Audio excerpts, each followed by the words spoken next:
우리 사람은 이제 태어나면서부터 누군가를 닮아가게 되어져 있죠.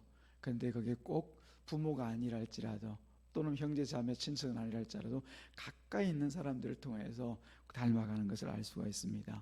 어릴 때는 부모가 가장 가까우니까 부모의 말도 따라하고 행동도 따라하고 그 모습도 따라하게 됩니다.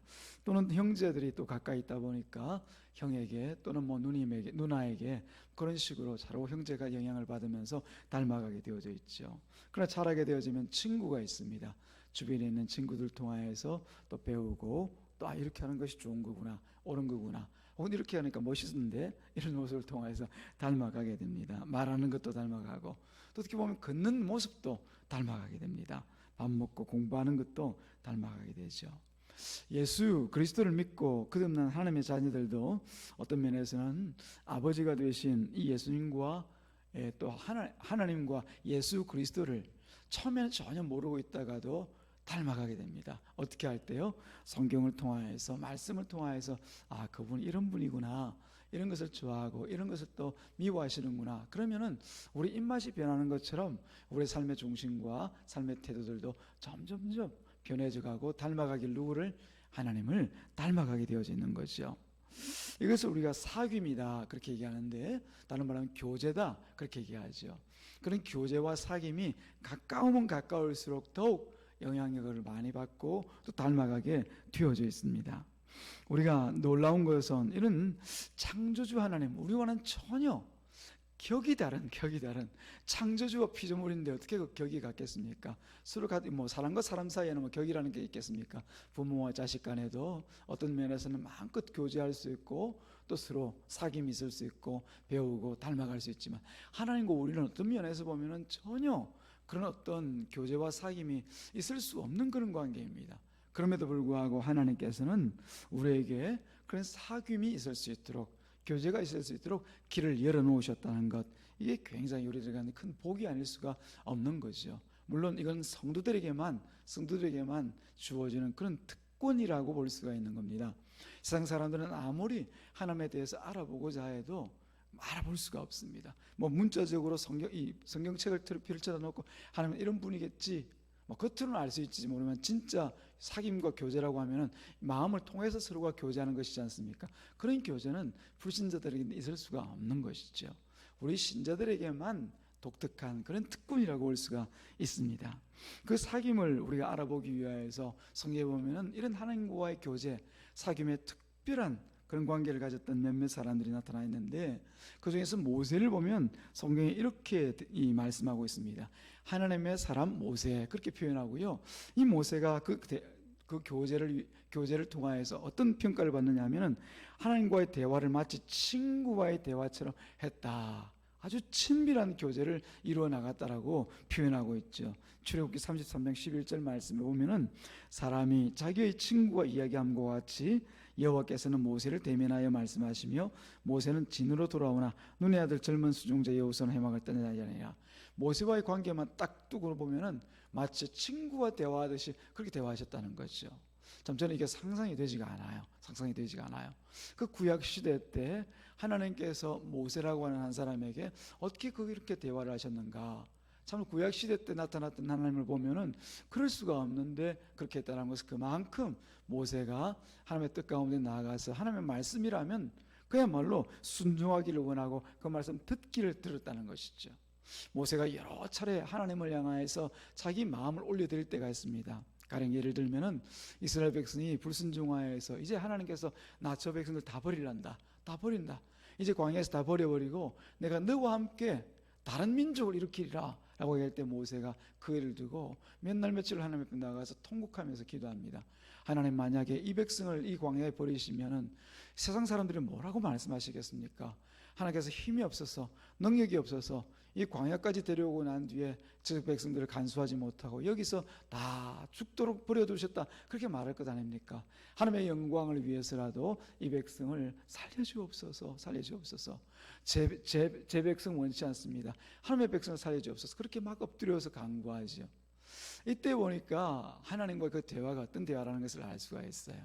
하나님의 영광을 위해서 항상 이 모세가 하나님 앞에 나아가 구하고 간구하였던 것, 그것을 또 하나님께서 어떻게 해요? 받아들이고 수용하시고 그것을 그 뜻대로 또 이루어 주시기를 원하셨다는 것을 알 수가 있습니다. 근데 우리가 이 하나님과의 사귐이라고 하는 것은, 대화라고 하는 것은, 혹은 교제라고 하는 것은 어떤 일방적인 우리의 의사를 가지고 가서 이것 해주세요 저것 해주세요 하는 그런 대화가 아니었다는 것을 알 수 있죠. 엄연히 창조주 하나님은 창조주 하나님이요, 피조물인 우리는 피조물입니다. 비록 표현은 친구와 같이라고 되어져 있지만 그 가운데 나타났던 대화들을 보면은 창조주를 창조주로 인정하는 것, 그리고 그 창조주께서 영광을 받으시기를 원하는 그런 기도, 그런 대화, 그것을 통하여서 마침내 하나님과의 그 대화가 가능했던 것을 알 수가 있는 것이죠. 그래서 모세는 하나님의 뜻을 따라서 자신의 생애와 함께 이스라엘 백성들을 잘 이끌어서 그 가나안까지 이끄는 그 길목까지로 나아가서 그들을 인도한 것을 볼 수가 있습니다. 또 한 사람 다윗도 우리가 생각하지 않을 수가 없죠. 다윗도 한편으로 보면은 평생 한 중심으로 하나님 앞에 마음과 삶을 드렸던 사람이라고 볼 수가 있습니다. 그래서 오늘 우리 새벽에 같이 나눈 것과 같이 다윗의 마음이라고 얘기할 때, 물론 그 얘기 어디서 나오는지 여러분 아시겠지만 솔로몬이 다윗의 마음과 같지 않다 그렇게 얘기하시면서 다윗의 마음을 하나님께서 말씀하시거든요. 그 다윗의 마음이라고 하는 것은 주변에 있는 모든 환경과 여건들을 보면서 그 일을 자신의 일처럼 생각하는 거였어요. 가령 주변에 있는 사람들이 죄를 짓고 타락하면 그것을 자기 일로 생각하고 하나님 앞에 나와서 하나님 제가 타락했습니다, 제가 죄를 지었습니다, 하나님 용서해 주세요, 이런 마음으로 그 앞에 엎드릴 때 그것을 두고 하나님께서 그를 사랑하셨던 것을 알 수가 있는 것이죠. 그래서 다윗이 하나님을 사랑하는 그 마음을 하나님의 마음에 합한 자다라는 표현을 사용합니다. 다윗을 평생을 보자면 모세도 마찬가지지만은 일평생 그냥 어떤 굴곡이 없이 한 길로만 갔던 사람은 아니었던 것을 우리가 알고 있습니다. 많은 죄와 허물이 있지만 그러나 하나님을 향한 그 첫 마음, 하나님께 주신 그 마음을 버리지 않고 끝까지 붙들고 살았던 것을 알 수가 있죠. 어릴 때 목동 때 양을 치던 그때 받았던 그 마음 중심이나 또 왕이 되었을 때 받았던 그 마음의 중심이 변하지 않고 여전히 하나님과 교제하고 하나님을 의지하며 살았다는 것을 알 수가 있죠. 그래서 다윗이 말한 또 고백한 유명한 우리 식구가 있지 않습니까? 시편 18편 1절 말씀 보면은 하나님을 뭐라고 고백합니까? 나의 힘이 되신 여호와여, 내가 주를 어떻게 한다고요? 사랑합니다. 참 들으기 쉽지 않은 그런 고백이라고 말할 수밖에 없죠. 내가 하나님을 사랑합니다. 그렇게 고백을 하는 거죠. 이제 우리들은 이런 구약의 뭐 다윗이든지 혹은 다니엘도 그렇고요, 혹은 뭐 모세도 그렇고 많은 사람들이 하나님과 교제했지만 그런 하나님과 지금 우리가 예수님과 교제하는 이런 형편들은 전혀 다르다고 볼 수가 있습니다.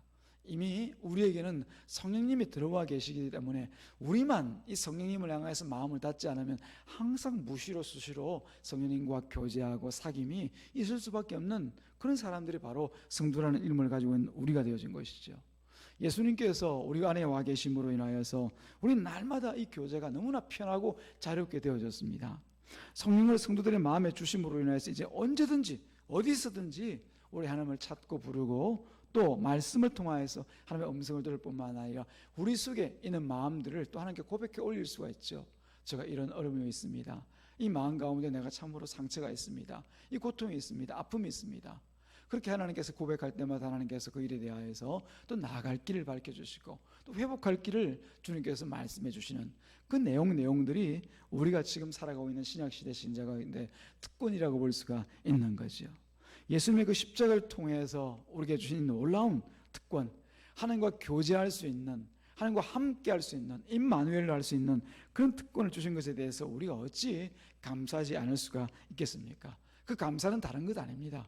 하나님께서 뭘 갖다 올리고 이런 것보다도 그 교제를 끊지 아니하고 계속적으로 이어가는, 그게 바로 하나님 앞에 감사한 마음을 드리는 것인 줄로 믿습니다. 때나 어느 때나 어떤 상황에서나 하나님께 마음을 드리고 또 그 뜻을 향하여서 순종하기를 원하고 그 뜻을 듣기를 원하고 하는 이런 교제가 더욱더 우리 삶 가운데 있어야 될 줄로 믿습니다. 그래서 성경의 말씀 가운데 있는 말씀과 기도, 이게 바로 교제를 통하여서 하나님과의 교제를 위해서 열어놓으신 어떻게 보면 거대한 크다란 창이라고 볼 수가 있어요. 말씀을 통하여 주의 뜻을 깨닫고, 기도를 통하여서 또 하나님의 말씀을 더 깊이 깨달아 알아가고, 우리 마음 중심에 있는 생각들을 또 하나님께 올려드릴 때 하나님께서 또 그 뜻에 대하여서 알 수 있도록 다시 말씀을 주시고 계속 주고받는 그런 교제가 이어져 가는 것이죠. 예수를 믿기 전에 가졌던 우리 가운데는 여러 가지 잘못된 죄와 습관들이 남아 있습니다. 이런 죄와 습관들을 버리고 하나님 앞에 온전한 삶을 이어갈 수 있도록 하는 것은 다른 것이 없습니다. 바로 이 교제를 통하여서, 말씀과 기도의 교제를 통하여서 날마다 나를 하나님 앞에 세우고 성령님 앞에 다시 엎드린 내가 다시 한번 말씀 앞에 세워지는 이런 과정들이 계속 반복되어져 가는 것이죠. 우리 잘 아는 것처럼 야고보와 같은 사람도 진정 처음에는 예수님을 믿지 아니하다가 부활해서 이제 다시 그들 가운데 찾아오신 예수님을 보고 또 성령님께서 그들 가운데 역사하실 때 그 성령님을 통하여서 예수님을 구주로 고백하고 살아가지 않습니까? 육신적으로는 자기의 형이었던 이 예수님을 이제 성령을 통해서 바라보게 되니까 과연 그가 그리스도이시오, 우리 가운데 오신 하나님의 아들이셨다는 사실을 고백하면서 교우들에 나가서 얘기할 때 뭐라고 얘기합니까? 우리 믿음과 진정 믿음의 삶은 결코 분리되는 것이 아니라 하나로 나아가는 것이라는 것을 얘기하지 않습니까? 입으로만 그 신앙이 아니라 우리 삶을 통해서 드러나는 그 신앙이 참 우리 가운데 주님 앞에 드릴 가장 거룩한 산재물이라고 하는 것을 고백하게 되거든요.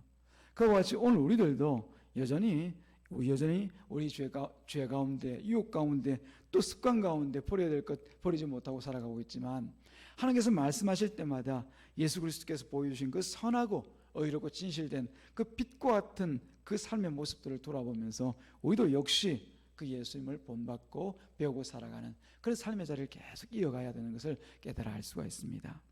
그래서 에베소서 5장 8절 9절 말씀에 보면은 너희가 전에는 어둠이더니 이제는 주 안에서 빛이라, 빛의 자녀들처럼 행하라. 빛의 열매는 모든 착함과 의로움과 진실함에 있느니라. 우리가 살아가야 될 그 삶의 그 모습들을 빛으로 말씀하고 있습니다. 주님께서 그 빛 대신 삶을 우리 가운데 선물로 주셨다라고 하면은 우리의 삶도 계속해서 그런 빛으로 살아가는 삶이 되어지기를 주님의 이름으로 축복합니다. 우리는 어둠이 아니고 어둠일 수가 없고 어둠과 합할 수가 없고 오직 빛으로 살아가는 그런 복된 삶인 것을 아시고 더욱 우리 가운데 있는 주님을 사모하고 사랑하고 또 주님을 닮아가기를 원하는 마음 가운데 말씀과 기도로 날마다 주님 앞에 나아가 빛으로 살아가는 저와 여러분 되기를 주님의 이름으로 축복합니다. 기도합니다. 하나님 아버지 감사합니다. 오늘 주님께서 에베소서 5장 1, 2절 말씀을 통하여서 참으로 우리가 주님의 사랑을 받는 자녀로서 하나님을 본받는 자로 살아가게 하시기 위해서 다시 한번 우리 가운데 가장 필요한 것들이 무엇인가를 다시 한번 깨닫게 하신 것을 감사합니다. 다시 한번 주님의 교제를 끊어지지 않도록 말씀과 기도로 주님과 동행하여 살아가는 이 삶의 소재들이 없어지지 않도록 날마다 말씀 앞에 또 기도 앞에 서는 우리가 되게 하여 주시옵소서. 그래서 예수 그리스도를 본받아 살아가는 우리의 하루하루가 되게 하여 주옵소서. 예수님의 이름으로 기도드리옵나이다. 아멘.